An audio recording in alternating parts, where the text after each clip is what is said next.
Thank you for staying with us. Anambra Central Senatorial District election is perhaps the most keenly contested senatorial election in Nigeria if you followed the election in 2015. Well, the gladiators at that time, these three gladiators I'm going to show you now, some of them went into the battlefield, but the women amidst the three, I beg your pardon, amidst the three came out victorious. Well, let me show you.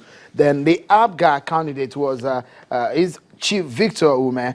He was a former national chairman of the All Progressives Grand Alliance, and of course, at that time, a former governor who was the incumbent senator of that senatorial district, Dr. Chris Ngige. And of course, the woman you're seeing there right on the left of your screen, Senator Uche Ekunife, was the candidate of the PDP. She has since defected to the APC. Well, there's been a lot of controversy over the primaries in that party. Well, that victory has been nullified by the appeal court, and it has asked for the conduct of a fresh election. If you look at these gladiators, you will really know that it was a very tough contest of who comes out, a former governor, a former national chairman of the party, and a woman who has been in the House of Representatives, and of course very popular amidst the women folk in that senatorial region, where controversy rages on whether the PDP and the APC should field new candidates. One of the candidates joins me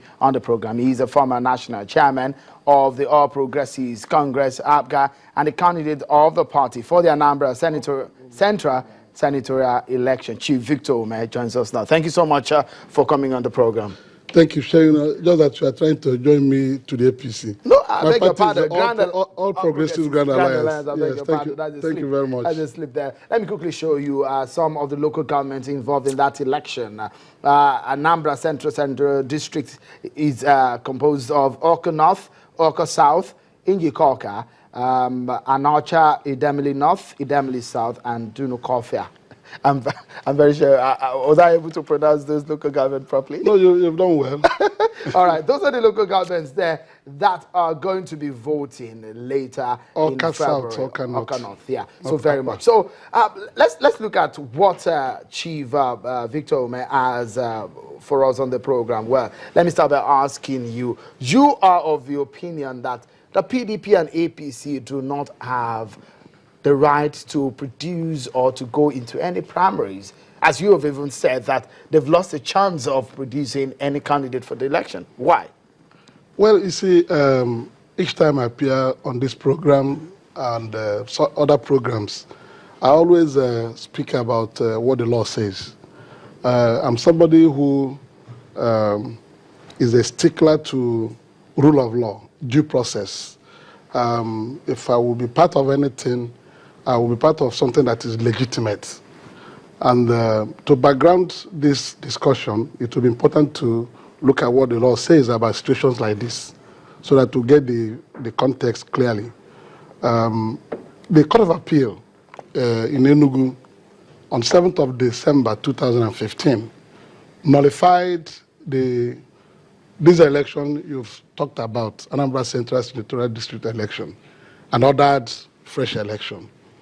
The nullification was pursuant to the fact that PDP did not hold a valid primary and therefore did not legitimately sponsor a candidate in the election. It was because of this reason that the election was nullified, because the PDP purportedly put a candidate that was not qualified to contest the election, and the court ordered a fresh election within 90 days. Ordinarily, this sort of situation shouldn't have been controversial, because the law had precedents where the Supreme Court had made clear pronouncements on situations like this. But people are pretending that they don't know what the law has said. In 2007, the Tribunal and Appeal Court, Kaduna Division, nullified the governorship election in Adamawa State and ordered fresh election within 90 days. Now, the Labour Party wanted to change its candidate, to put in a new candidate. INEC said no, they will not accept new candidates. Labour Party was not satisfied. it dragged INEC to court, to get INEC accept a new candidate from them. The matter started from the Federal High Court, Katsina. The Federal High Court, Katsina, referred the matter to the Court of Appeal Division, Court of Appeal, Kaduna Division, to interpret the situation. What will be the situation? Can Labour Party be allowed to present a new candidate?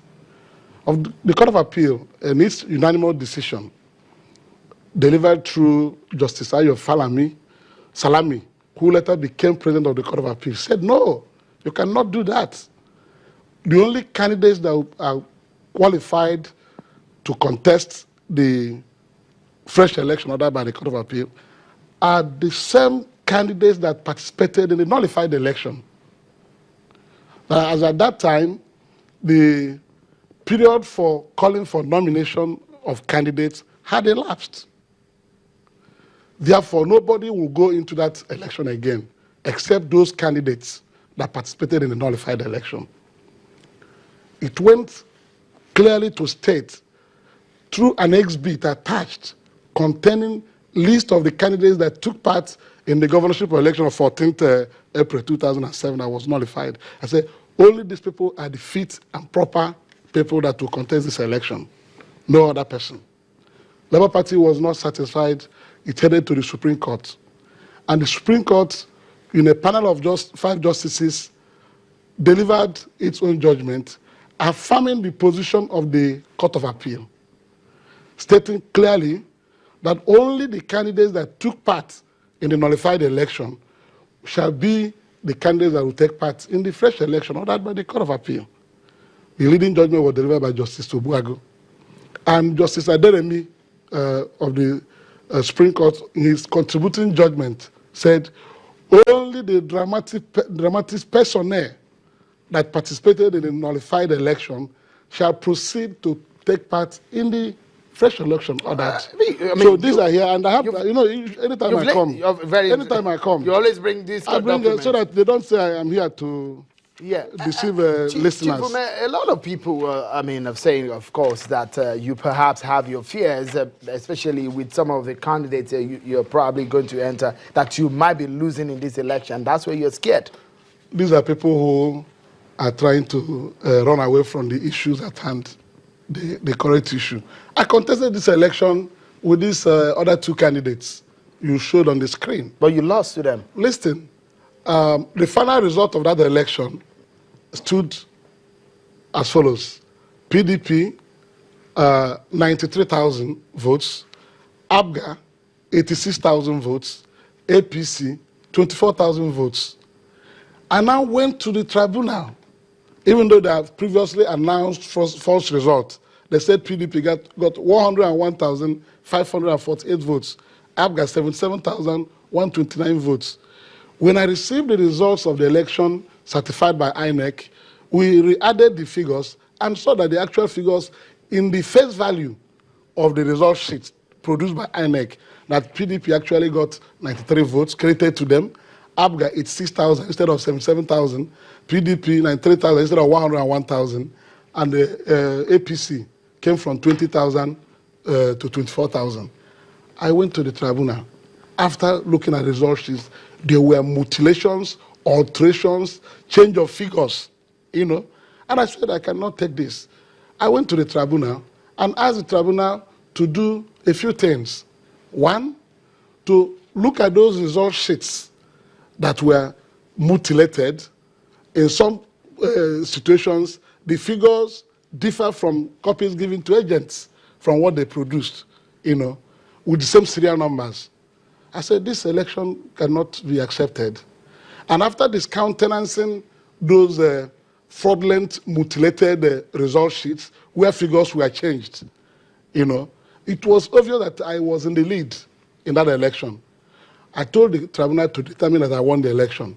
2, I told the tribunal that the PDP that has been having multiple factions in Anambra State did not organize valid World Congress to select 3-man ad hoc delegates that will vote in the primary, and that the primary did even not take place and they produced a candidate.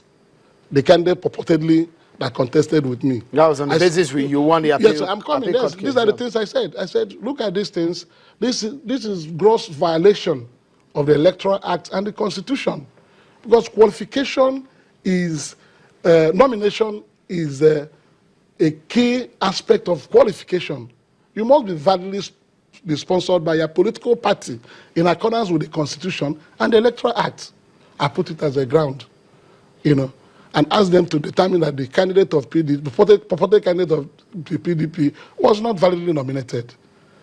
3, I said the court has the discretion to make any order that it deems fit to make in the circumstance, So when the tribunal had it, they dismissed my petition, and the casual attention to the issues I brought before them. I went to the Court of Appeal. The Court of Appeal, first of all, went into the issue of whether the PDP's candidate was validly and legitimately sponsored to be part of the election. And after looking at the evidence I adduced, which the tribunal glossed over, agreed with me and my party that PDP actually presented no candidate in that election and proceeded to nullify the election on that ground.